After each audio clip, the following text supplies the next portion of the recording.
Assalamualaikum warahmatullahi wabarakatuh. Sahabat, jumpa lagi di channel YouTube kesayangan kita, Zulkarnain. Semoga sahabat semuanya sehat selalu, amin. Terima kasih buat teman-teman yang sudah subscribe. Saya doakan semoga rezekinya lancar, amin ya rabbal alamin. Pada video kali ini saya akan membahas tentang 8 sumber rezeki di dalam Islam yang dijelaskan di dalam Al-Quran. Sahabat, di dalam Islam, rezeki merupakan anugerah dari Allah Subhanahu wa Ta'ala yang mencakup segala bentuk pemberian, baik yang bersifat material maupun non-material.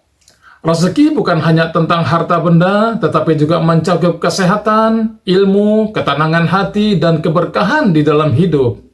Sahabat, Islam mengajarkan bahwa rezeki berasal dari Allah Subhanahu wa Ta'ala yang Maha Pemurah dan Maha Pemberi. Oleh karena itu, Muslim diajarkan untuk selalu bersyukur dan memohon kepada Allah Subhanahu wa Ta'ala untuk keberkahan dalam setiap rezeki yang diterimanya. Jaminan rezeki dari Allah Subhanahu wa Ta'ala. Sahabat, setiap makhluk telah ditetapkan rezekinya oleh Allah Subhanahu wa Ta'ala, termasuk manusia. Rezeki tidak hanya berbentuk kekayaan, tetapi juga mencakup kesehatan, nikmat iman dan Islam, serta keluarga yang harmonis. Menurut buku Mengetuk Pintu Rezeki yang ditulis oleh Irwan Kurniawan MAG, Allah Subhanahu wa Ta'ala menjamin rezeki bagi setiap makhluknya. Namun, rezeki tersebut tidak selalu datang dengan sendirinya. Rezeki tidak akan datang kepada mereka yang hanya diam dan tidak berusaha. Sahabat, manusia dianugerahi akal dan pikiran untuk digunakan dalam usaha mencari dan meraih rezeki.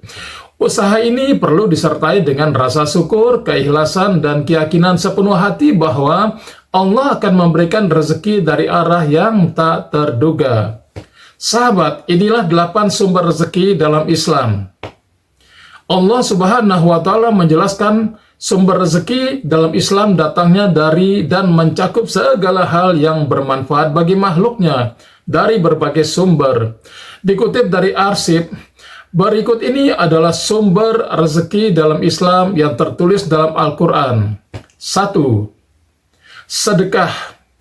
Allah Subhanahu wa Ta'ala berfirman dalam Al-Quran surat Al-Baqarah ayat 245 yang artinya, siapakah yang mau memberi pinjaman yang baik kepada Allah, Dia akan melipat gandakan pembayaran atas pinjaman itu baginya berkali-kali lipat.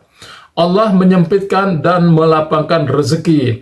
Kepadanya lah kamu dikembalikan. Al-Quran surat Al-Baqarah ayat 245. Sahabat, yang kedua adalah jaminan dari Allah Subhanahu wa Ta'ala. Allah Subhanahu wa Ta'ala berfirman dalam Al-Quran surat Hud ayat ke-6 yang artinya, tidak satupun hewan yang bergerak di atas bumi melainkan dijamin rezekinya oleh Allah. Dia mengetahui tempat kediamannya dan tempat penyimpanannya. Semua tertulis dalam kitab yang nyata atau Lauhul Mahfuz. Al-Quran surat Hud ayat ke-6. Yang ketiga, selalu bersyukur. Allah Subhanahu wa Ta'ala berfirman dalam Al-Quran surat Ibrahim ayat 7 yang artinya, ingatlah ketika Tuhanmu memaklumkan, sesungguhnya jika kamu bersyukur, niscaya aku akan menambah nikmat kepadamu. Tetapi jika kamu mengingkari nikmatku, sesungguhnya azabku benar-benar sangat keras. Al-Quran surat Ibrahim ayat 7. Yang keempat, dari anak. Allah Subhanahu wa Ta'ala berfirman dalam Al-Quran surat Al-Isra ayat 31 yang artinya, janganlah kamu membunuh anak-anakmu karena takut miskin. Kamilah yang memberi kepada mereka dan juga kepadamu. Sesungguhnya membunuh mereka itu adalah suatu dosa yang besar. Al-Quran surat Al-Isra ayat 31. Yang kelima, menikah. Allah Subhanahu wa Ta'ala berfirman dalam Al-Quran surat An-Nur ayat 32 yang artinya, nikahkanlah orang-orang yang masih memujang di antara kamu dan juga orang-orang yang layak menikah dari hamba-hamba sahayamu, baik laki-laki maupun perempuan. Jika mereka miskin, Allah akan memberi kemampuan kepada mereka dengan karunia-Nya. Allah maha luas pemberiannya, lagi maha mengetahui. Al-Quran surat An-Nur ayat 32. Yang keenam, hasil dari usaha.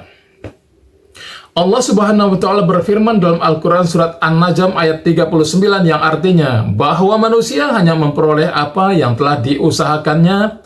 Al-Quran Surat An-Najm ayat 39. Allah Subhanahu wa Ta'ala juga berfirman di dalam Al-Quran Surat At-Tolak ayat 3 yang sering disebut sebagai Surat 1000 dinar. Artinya, dan menganugerahkan kepadanya rezeki dari arah yang tidak dia duga. Siapa yang bertawakal kepada Allah, niscaya Allah akan mencukupkan keperluannya. Sesungguhnya Allah lah yang menuntaskan urusannya. Sungguh Allah telah membuat ketentuan bagi setiap sesuatu. Al-Quran Surat At-Tolak ayat 3. Yang kedelapan, yang terakhir sahabat, adalah beristighfar. Allah Subhanahu wa Ta'ala juga berfirman dalam Al-Quran Surat Nuh ayat 10 sampai dengan 12 yang artinya, Aku berkata kepada mereka, mohonlah ampun kepada Tuhanmu, sesungguhnya Dia Maha Pengampun. Jika kamu memohon ampun, niscaya Dia akan menurunkan hujan yang lebat dari langit kepadamu, memperbanyak harta dan anak-anakmu, serta mengadakan kebun-kebun dan sungai-sungai untukmu. Al-Quran Surat Nuh ayat 10 sampai dengan 12. Sahabat beriman, itulah tadi 8 pintu rezeki yang dijelaskan oleh Allah Subhanahu wa Ta'ala dalam Al-Quran. Bila teman-teman merasa video ini bermanfaat, jangan lupa klik like, komen, subscribe, dan share video ini ke teman-teman dan keluargamu di sosial media yang kamu punya seperti grup WhatsApp dan lain-lain, agar handphonemu bisa mendatangkan pahala kebaikan yang terus mengalir kepadamu. Seperti Rasulullah SAW bersabda, barang siapa menunjukkan kepada kebaikan, maka baginya bagian pahala orang yang melaksanakannya. Hadis riwayat Muslim. Sekian dan terima kasih. Akhirul kalam. Wallahul muwafiq ila aqwamit thoriq. Wassalamualaikum warahmatullahi wabarakatuh. Sampai jumpa di video berikutnya.